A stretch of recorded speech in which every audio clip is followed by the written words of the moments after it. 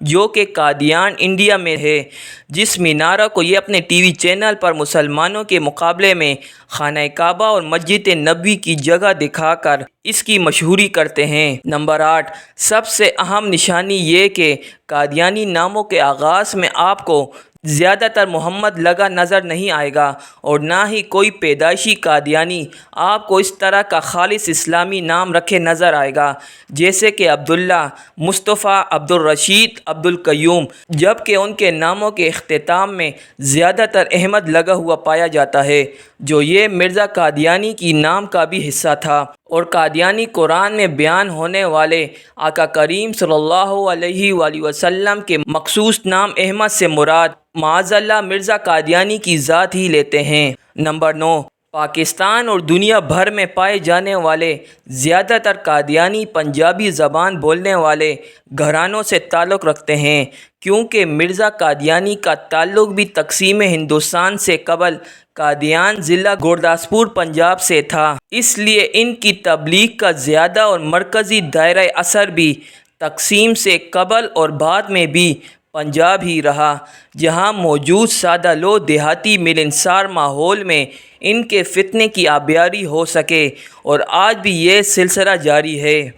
ناظرین، اسی امید کے ساتھ آج کی ویڈیو آپ کو ضرور پسند آئی ہوگی۔ ویڈیو پسند آنے کی صورت میں ویڈیو کو لائک کرنا مت بھولیے اور اسے اپنے دوستوں کے ساتھ ضرور شیئر کیجیے۔ انشاءاللہ پھر ایک نئی اسلامی اور معلوماتی ویڈیو کے ساتھ آپ کی خدمت میں حاضر ہوں گے۔ تب تک کے لیے اجازت دیجیے۔ اللہ نگہبان۔